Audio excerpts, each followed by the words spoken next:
एक राष्ट्रीय पार्टी है, लेकिन अब तो आम आदमी पार्टी भी राष्ट्रीय पार्टी है। ये दोनों राष्ट्रीय पार्टी हैं। एक फर्क ये है कि कांग्रेस जो है आजादी के बाद से ही राष्ट्रीय पार्टी है और लगातार लंबे समय तक उसने शासन भी किया है। और दूसरी तरफ जो है आम आदमी पार्टी का इतिहास बहुत निकट का इतिहास है, लेकिन उसकी महत्वाकांक्षा राष्ट्रीय महत्वाकांक्षा है। तो राष्ट्रीय पार्टी बनने के बाद उसकी ये राष्ट्रीय महत्वाकांक्षा और तीव्रतर हो गई है। लेकिन संकट ये है कि इस राष्ट्रीय महत्वाकांक्षा को पूरा करने के लिए उसे जो बीजेपी की सरकार से, यानी केंद्र सरकार मोदी की सरकार से जो परेशानियां उठानी पड़ रही हैं, जिसमें अभी जो आपने तुरंत उसका जिक्र किया कि अध्यादेश, सुप्रीम कोर्ट के फैसले के बावजूद किस प्रकार से केंद्र सरकार ने एक अध्यादेश के द्वारा सुप्रीम कोर्ट के उस फैसले को एक प्रकार से निरस्त कर दिया, नल एंड वॉइड कर दिया जो है। अब उस पे उन्हें व्यापक जन समर्थन चाहिए। कम से कम राज्यसभा में भारतीय जनता पार्टी को बहुमत नहीं है, और अगर वो बिल लाएंगे जो लाएंगे तो निस्संदेह जो है उनको वहां परास्त करने की जरूरत है, ताकि वो बिल वहां राज्यसभा में पारित नहीं हो सके। दूसरी बात जो है कि ये सवाल सिर्फ इसका नहीं है कि अध्यादेश के बाद वो बिल पास होगा या नहीं होगा, उसके बावजूद भी सुप्रीम कोर्ट में उसको चुनौती दी जा सकती है यदि वो पारित भी हो जाए, क्योंकि सामान्यतः ये संविधान के संशोधन के दायरे में आना चाहिए, क्योंकि संविधान ने जो अधिकार दिए हैं दिल्ली सरकार को केंद्र शासित प्रदेश के रूप में, किंतु एक निर्वाचित विधानसभा के रूप में, तो ये सिर्फ जो है एक विधेयक से बात बनेगी नहीं, जो मेरी समझ है वो तो बिना संविधान संशोधन के बात बनेगी नहीं, और संविधान संशोधन के लिए फिर उन्हें जो समर्थन चाहिए वो इतना आसान नहीं होगा। लेकिन चलिए, ये तो एक कानूनी सवाल है। जो सवाल आपने उठाया है कि जो पैंतरेबाजी आम आदमी पार्टी के द्वारा की जा रही है, देखिए मूलतः जो है कांग्रेस और आम आदमी पार्टी ही प्रारंभ के दोनों परंपरागत जो हैं वो राजनीतिक प्रतिद्वंदी रहे हैं, यही दोनों रहे हैं। ये अलग बात है कि 14 में, फिर उसके बाद जो है वो 19 में भारतीय जनता पार्टी की जब सरकार बन गई केंद्र में, तो निसंदेह जो है 15 में जो है शिकस्त आम आदमी पार्टी ने भारतीय जनता पार्टी को दिल्ली के विधानसभा में दी। पंजाब में तो अकाली दल के साथ मिलकर के ही भारतीय जनता पार्टी एक शक्तिशाली पार्टी के रूप में थी, अन्यथा उसका जनाधार इतना व्यापक नहीं है कि वो वहां खुलेआम जो है आम आदमी पार्टी को चुनौती दे। मुझे लगता है कि पंजाब और दिल्ली को देखें तो दिल्ली में निसंदेह जो है भारतीय जनता पार्टी आम आदमी पार्टी के सामने है मुख्य प्रतिद्वंदी के रूप में, और 7 लोकसभा सीट अभी भारतीय जनता पार्टी के पास है। पंजाब की जो स्थिति है, निसंदेह पंजाब में कांग्रेस और फिर आम आदमी पार्टी एक दूसरे के सामने है।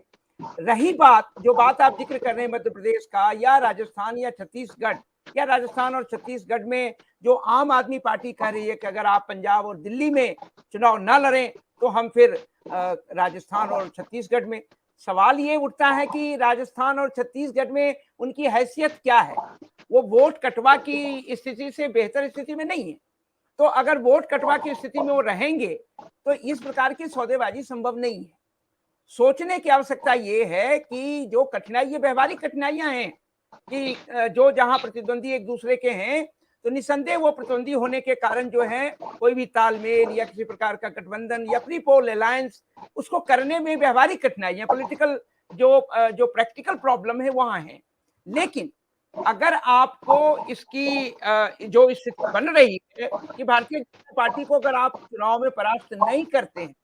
तो क्या आप दिल्ली या क्या आप विधानसभा का 2 बार नहीं 3 बार आप कर लीजिए, चलिए पहली बार तो 28 सीट थी, लेकिन 2 बार तो बिल्कुल बहुत बहुमत है, मैसिव। तो जीतने के बावजूद भी केंद्र सरकार उन्हें काम नहीं करने दे रही है, बार बार हस्तक्षेप कर रही है उनके अधिकार क्षेत्र में, और सुप्रीम कोर्ट के फैसले के बाद भी अध्यादेश के द्वारा हस्तक्षेप। तो आम आदमी पार्टी जो बातें कर रही है, कई बार ये पैंतरेबाजी कह लीजिए, कुछ सौदेबाजी की स्थिति है, लेकिन उनको इस राजनीतिक यथार्थ को समझने की जरूरत है कि भारतीय जनता पार्टी से वो दिल्ली में मुकाबला नहीं कर पाएंगे जब तक कि कांग्रेस और आम आदमी पार्टी मिलकर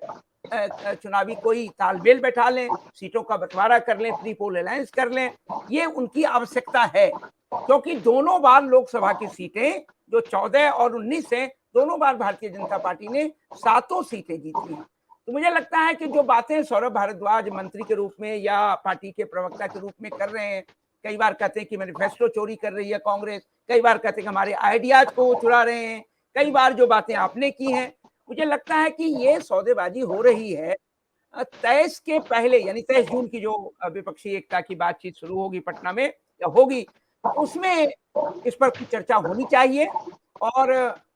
सामान्यतः मैं अभी समझता हूं कि बहुत आसानी से आम आदमी पार्टी को कन्विंस करना आसान नहीं होगा, क्योंकि कहीं न कहीं जो अंदर में उनकी अपनी जो राजनीतिक महत्वाकांक्षा हैं, वो बलवती हैं, और वो बलवती हैं तो निसंदेह वो कठिनाई महसूस वो विपक्षी एकता में कठिनाई होगी।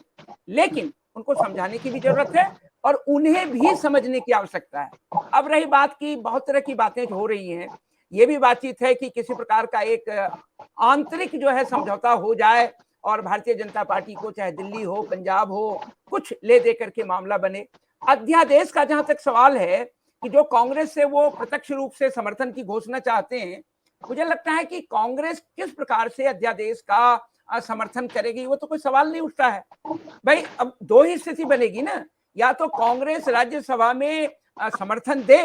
यानी कि अध्यादेश के खिलाफ जब वो बिल के रूप में लाया जाए तो उसके विरोध में वोट करे, या फिर एब्सटेन करे। आप जानते हैं कि कई बार इलेक्शन में एब्सटेन किया जाता है जब वोटिंग का समय आता है, लेकिन एब्सटेन करने से कितनी बात बनेगी, क्योंकि टोटल की संख्या कम होती है, उससे जो है बहुत ज्यादा फर्क नहीं होगा। तो मुझे लगता है कि